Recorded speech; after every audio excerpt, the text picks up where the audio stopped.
Research and development करे। बाबर जब लड़ाई के लिए पहुंचा तो देखा सामने राणा सांगा की बहुत बड़ी फौज थी, 3,60,000 लोग थे उसमें। और बाबर की फौज में जल्दी जल्दी में वो लेकर आया था सिर्फ 1,20,000 थे। तो ये 1,20,000 लोग कांप गए, डर गए, कहा वापस चलते हैं, फिर कभी आएंगे। बाबर ने कहा मुझे 5 मिनट दो, उसके बाद बताना कि वापस चलना है कि लड़ना है। बाबर ने वहाँ दुनिया का सबसे छोटा खुतबा दिया था।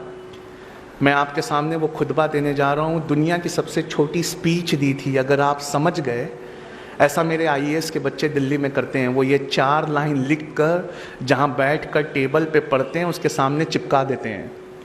कहते हैं सर जब भी थकान महसूस होती है हम बाबर की ये स्पीच पढ़ते हैं जो दुनिया की सबसे छोटी स्पीच है, हमें दोबारा पढ़ने का, हमें दोबारा लड़ने का जज्बा आ जाता है। बाबर ने कहा तुम डरो मत, 1,20,000 की हमारी फौज है, सामने 3,60,000 की फौज खड़ी है।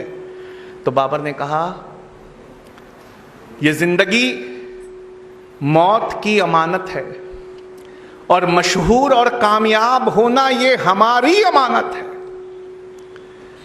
ये जिंदगी मौत की अमानत है, मशहूर और कामयाब होना ये हमारी अमानत है। तो इससे पहले कि मौत आए और ले ले जो उसकी अमानत है, चलो चलकर ले ले जो हमारी अमानत है।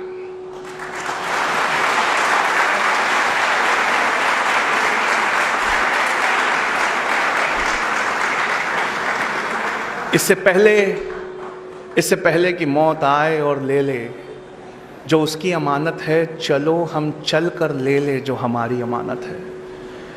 ऐ मेरे बच्चों, मेरे सामने बैठे हो, निहायत जवान हो, 24 या 21 साल या 18 से 20 या 21 साल आपकी उम्र है। ज़िंदगी का एक हिस्सा निकल चुका, जो बचा हुआ हिस्सा है उसमें चलो चल कर ले ले जो हमारी अमानत है।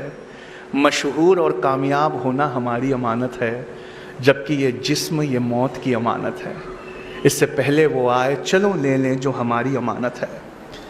ऐ लोगों, मैं अपनी बात को समेटते हुए आपके सामने एक छोटी सी बड़ी प्यारी चीज़ रखना चाहूँगा। किसी ने क्या खूब कहा है कि आज हम जो भी हैं उसकी नींव हमारे कल में रखी गई थी। ऐसा है ना? आप आज जो भी हैं उसकी नींव आपके कल में रखी गई थी। कल आप जो भी होंगे उसकी नींव आज आप अपने आप में रख रहे हैं। हम आज जो भी हैं उसकी नींव हमारे कल में रखी गई थी। कल हम जो भी होंगे उसकी नींव हम अपने आज में रख रहे हैं। मैं हाथ जोड़कर गुजारिश करता हूँ, बहुत मजबूत नींव रखना अपनी, बहुत मजबूत। कल जो भी होगे उसकी नींव अपने आज में रख रहे हो। एक छोटा सा फॉर्मूला बताता हूँ ज़िंदगी का। आपने ऐसा किया है, आपको एक्सपीरियंस है। हर वो दर्द जिस पर हमने मेहनत की वो आज हमारी ताकत बन गया है, और हर वो ताकत जिस पर हमने मेहनत छोड़ दी वो आज हमारा दर्द बन गया है। लोगों उठो, आज एक छोटा सा फॉर्म मैं यहाँ बांटना चाहता था जिस पे 4 स्टेप में सवाल लिखे हुए थे। आप ऐसा खुद करके विज़न फाउंडेशन को दे देना। मैं उनसे गुजारिश करूँगा कि वो आपकी काउंसलिंग उस फॉर्म के हिसाब से करेंगे। पहला सवाल ये है, अपने आप से पूछना है, कमरा बंद करके किसी ठंडी जगह बैठकर, नो डिस्टर्बेंस। पहला सवाल ये है कि मैं अपनी ज़िंदगी में क्या चाहता हूँ। पहला सवाल क्या है? मैं अपनी ज़िंदगी में क्या चाहता हूँ या चाहती हूँ। दूसरा सवाल ये है कि मैंने उसे पाने के लिए आज तक क्या किया है।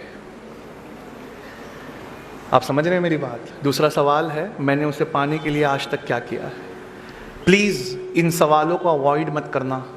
पहला सवाल अपने आप से पूछ कर देखना कि मैं अपनी ज़िंदगी में क्या चाहता हूँ। दूसरा सवाल ये है कि मैं अपनी ज़िंदगी में उसे पाने के लिए मैंने आज तक क्या किया है। तीसरा सवाल, वो कौन सी चीज़ है जो मुझे उसे पाने से रोक रही है। ऐसा क्या है जो मुझे उस पाने से रोक रहा है। और आखिरी सवाल है, मैं अभी के अभी ऐसा क्या करूं कि अपने चाहने के थोड़ा और, अपनी मंजिल के थोड़ा और करीब हो जाऊं। अगर आपने इन 4 सवालों का जवाब अपने आप से सही दे दिया तो ये लाइफ बहुत हसीन है। किसी ने पूछा कि कामयाबी कैसे मिलती है, तो किसी और ने जवाब दिया कामयाबी 4 स्टेप्स से मिलती है। अब ये 4 स्टेप सुनना आपको पता है, मैं सिर्फ दोहरा रहा हूँ। कामयाबी करेक्ट डिसीजन लेने से आती है, सही है? कामयाबी करेक्ट डिसीजन लेने से आती है। करेक्ट डिसीजन एक्सपीरियंस से आता है, और एक्सपीरियंस गलत डिसीजन लेने से आता है।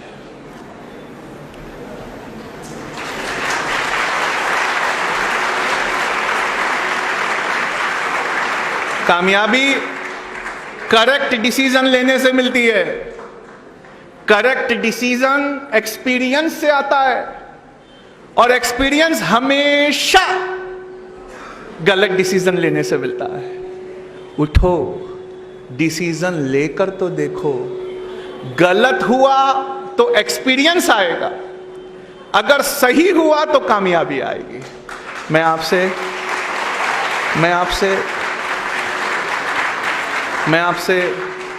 विदा लेते सब वक्त सिर्फ एक छोटी सी बात और समझाना चाहता हूँ। एक छोटी सी बात आपको बस ध्यान दीजिए। एजुकेशन के बारे में आपने सुना होगा, एजुकेशन ये दिला सकती है, वो दिला सकती है, एजुकेशन ये पहुंचा सकती है, education is the solution to all problems. Actually ये सारी बातें सही हैं। मैं आपको एजुकेशन का एक आखिरी नया रूप दिखाता हूँ। एजुकेशन आपका ईमान भी बचा सकती है। अब आप पूछेंगे कैसे, तो मैं आपको इमाम जाफ़र का एक वाक़या सुनाकर आपसे विदा लेना चाहता हूँ। इमाम जाफ़र से किसी ने पूछा कि ए इमाम, क्या अल्लाह है? इमाम ने वही जवाब दिया जो हम देते, बेशक है। दूसरा सवाल किया, क्या अल्लाह कादिर कुदरत है?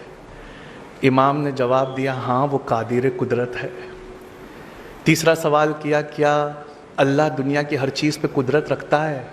इमाम ने कहा, हाँ भाई बेशक रखता है। तो कहा, क्या वो सुई के गड्ढे से पूरी दुनिया को गुजार सकता है? तो जवाब क्या होगा? हाँ, वो सुई के गड्ढे से पूरी दुनिया को गुजार सकता है। कहा, पूछा नहीं, ईश्वर अल्लाह क्या ये पूरी यूनिवर्स को सुई के गड्ढे से गुजार सकता है? कहा, हाँ भाई हाँ। का दुनिया का साइज छोटा नहीं होना चाहिए? इमाम ने कहा नहीं होगा। का सुई का गड्ढा बड़ा नहीं होना चाहिए? कहा नहीं होगा। अगला सवाल बड़ा पेचीदा था, यहाँ तक तो हम भी जवाब दे देते। अगला सवाल किया, ए इमाम अभी करके दिखाओगे क्या? अभी के अभी सुई के गड्ढे से दुनिया को गुजार के दिखाओगे क्या? अब किसी ने ये सवाल हमसे किया होता तो हम उसकी तरफ देखते, चेहरे का थोड़ा कलर बदलता, हम उससे कहते हैं मियाँ ये तो ईमान का मामला है, ये तो ईमान वालों की बात है। इमाम ने कहा, जल्दी कर, मेरी नमाज का वक्त हो रहा है, घर जा दौड़ता हुआ और सुई लेकर आ जा। वो भागता हुआ घर गया और सुई ले आया, और जैसे ही वो सुई लेकर आया तो इमाम से पूछा कि इमाम मैं क्या करूं? इमाम ने कहा, सुई को ऐसे पकड़, का गड्ढे को अपनी तरफ कर लिया। कब अपने करीब ले आ, का ले आया। कब एक आंख बंद कर, का बंद कर दी। का दूसरी आंख से उस गड्ढे के करीब ले आ, का ले आया। का क्या उस गड्ढे में से दिखाई दे रहा है? कहाँ दिखाई दे रहा है। का सूरज की तरफ देख, का सूरज दिख रहा है? कहाँ दिख रहा है। का पहाड़ देख, क्या दिखते हैं? कहाँ दिखता है। का घर देख, क्या दिखते हैं? कहाँ दिखता है। कहा इमाम ने, क्या किसी का साइज़ छोटा हुआ है?